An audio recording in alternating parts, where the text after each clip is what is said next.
What's up, everybody? It's your boy Wes Grand. You're watching Sub Urban Nerd. This is a channel where I give my nerd views on today's movie reviews. The movie I'm going to be reviewing today is going to be Thor Ragnarok. Now, I was going to say that pretty much the movie is just so much fun and so much action-packed, but I want to... There's more synonyms for this. Hold on. Okay, yeah. So, synonyms for fun. This movie was enjoyable. This movie was entertaining. This movie was amusing. Derivative, pleasurable, pleasing, agreeable, interesting. That's what this movie is. This movie is all of the above. Why? Because this thing, talking about TD, he did something amazing with this movie. Even Kevin Feige, Joss Whedon, described this as a masterpiece. And it sort of is, because this movie did something that I didn't think it could do, and it made it so much different from the MCU.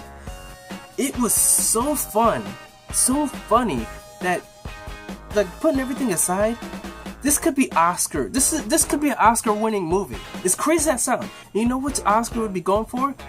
Because a couple years ago, there was a movie that won Best Comedy, which it shouldn't have, but for some reason, because it had funny moments in it, it won Best Comedy. And that was the movie The Martian.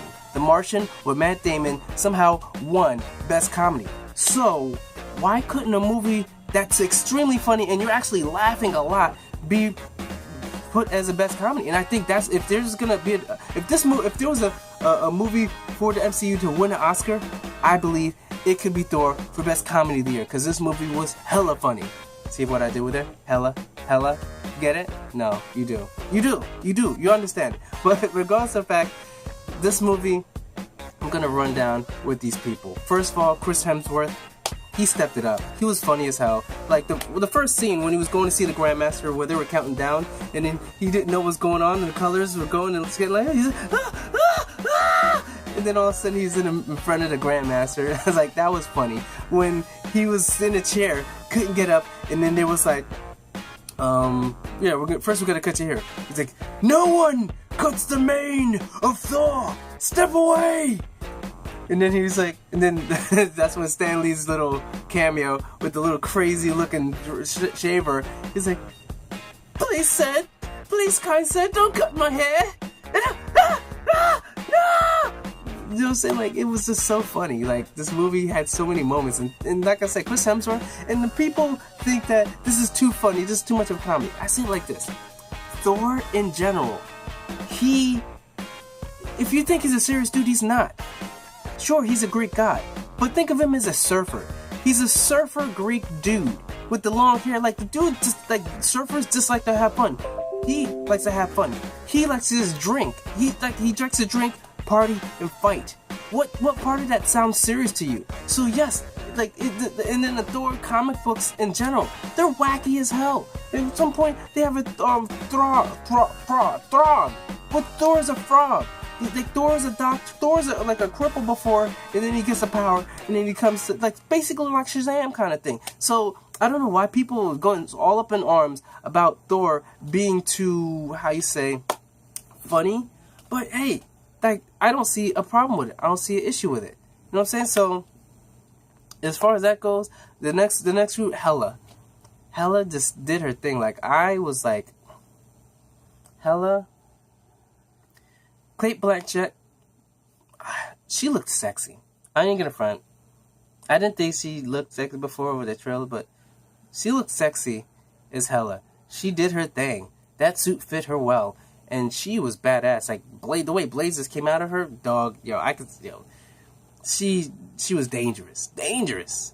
And she just made fodder to everybody that came after her. She just took them down like it was nothing.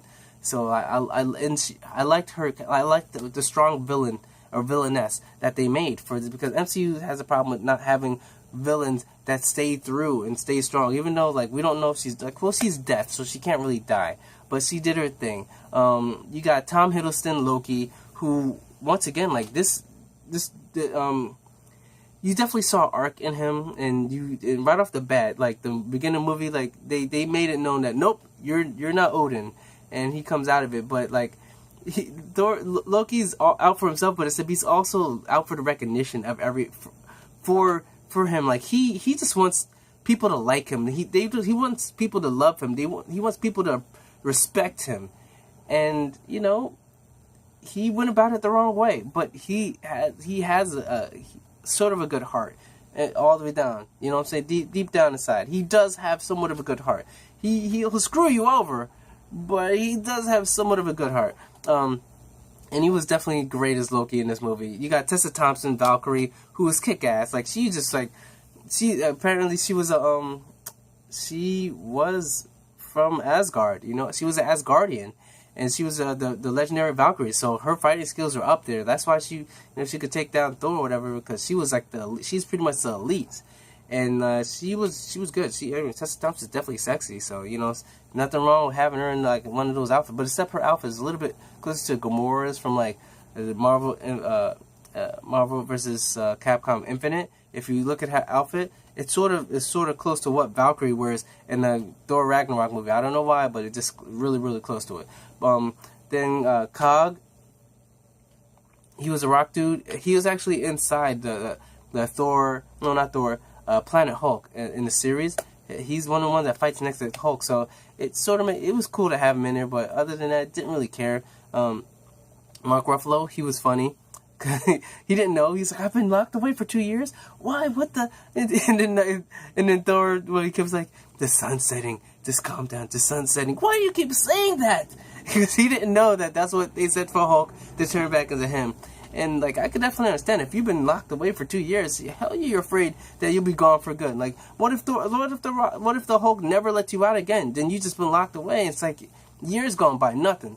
So we'll see. But like I said, Mark Ruffalo, he's always great. He's great as Hulk. Hopefully they do more and more movies with him. So he definitely wants to, and he's actually talking about, like, there's going to be an over-arc with the Hulk in the next 3 movies. Like, there was the little kind of arc with this one, then in Infinity Wars, and then in Avengers 4, which I don't know what that's going to be. I don't know what the title is, but there's going to be 3 arcs all in this. So we'll see how that turns out. Looking forward to it, because I love me some Hulk, but, they can't make an individual Hulk movie because the rights are distributing it for Universal. So that's kind of why you're not getting a full-blown just Hulk movie.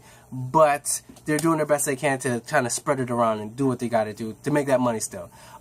Idris Elba, Heimdall, like, he was badass with the sword. I'm still thinking that dude's got to have that soul gem somewhere in his body or something. That's why his eyes glow. I'm still thinking he's got the soul gem in him. But I don't know. They didn't even touch on that. But we'll see what goes on with that. But he's definitely badass in this, and he's back at the gate. So, well, no, actually, no, there is no gate. Spoiler alert. Yeah, no more gate for for Asgard. So we'll see. But hey, check out that movie. Stan Lee's cameo was funny as always. I heard before that he recorded the next, I guess, 6 cameos or so, just in case he kicks a bucket, because Stan Lee is old. He is old, so I don't know how long he's going to hold on. His wife just died, so, but he's still kicking, you know what I'm saying? So we'll see how long he stays in there, but the dude, we've got at least 4 more cameos of him, I believe, because Spider-Man was one of the cameos, and they said 6 before that movie came out. So yeah, I think he's got like 4 more cameos left. Next, we've got Carl Urban, who was an executioner, which he just wanted a little bit of respect, because he was just a regular guy he wanted people to notice him. That's why he was like working. He worked with hella. He didn't want to kill anybody. He didn't want to do anything bad. He just wanted people to respect him. But he did his thing. He redeemed himself at the end, and that's all I'm going to say about that. Next, we got Jeff Goldblum, which is always great in movies with his quirkiness, and the Grandmaster, definitely quirky. He played that role to the best of his ability. He did a good job for what that character is, I guess. The Grandmaster, he's supposed to be a celestial, like him, like in The Collector, they're supposed to be like brothers and like beyond age, they're like immortal, kind of, sort of like, I guess, Thor, but they're supposed to be like the top of the top. But I don't know what his thing is in this, because he seemed like a regular guy that's just like a king or something like that. I don't know if they're going to go into that lore later down the road of Infinity Wars. I don't know. Maybe he's just gone for good and this is the only movie we've seen, but we don't know. Anthony Hopkins as Odin. You see him briefly, but he does make his point, make his mark, and you do see him later in the movie. He makes Thor realize that no, the hammer wasn't giving you power. The hammer was just so you could focus your power.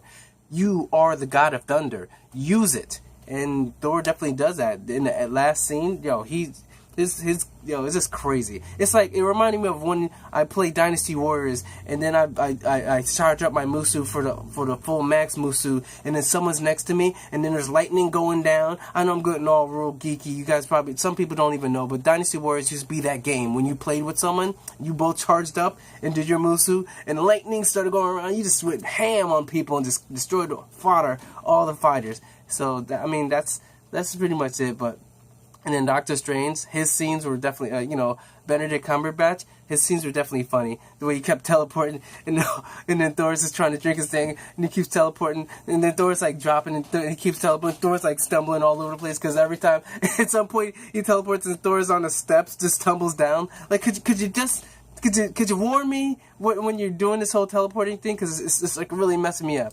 So, other than that, it's definitely fun. The movie was fun. It had a lot of comedy, and I recommend everyone going to see this movie. This movie was just great on all points. It had everything. It's for the kids. It's for the adults. It's for people that just like humor. If you want to laugh, if you're feeling down, if there's something, if you really want to get a pick me up, this is a movie to see, because this movie will have you laughing. It will have some fun. It's got some great action, and it's just an entertaining movie. So that's pretty much my review. If I had to give it a grade, I would give this an A. This was definitely an A, because you just came out satisfied. It felt completely different from all the other ones, from all the other Thors, definitely, from just Marvel movies in general, but it was still a great movie. I'm looking forward to that damn Black Panther movie. We'll see what they do with that, and we'll see how that do. Ryan, what's his name? The one that did he did Creed, but Ryan Johnson, I believe. Yeah. Is it? No. Ryan Johnson's completely different. But regardless of the fact, this is my review. I liked it. And you watch it. Remember to subscribe, like the video if you did, whatever. Hopefully you did. And you recommend to your friends. Tell them about this. Check out my review of the last movie, and check out a playlist that I'm going to have of all the other movie reviews. So remember, I'm Wes Grant. You've been watching Suburban Nerd. You've just been nerdified. Catch you guys later.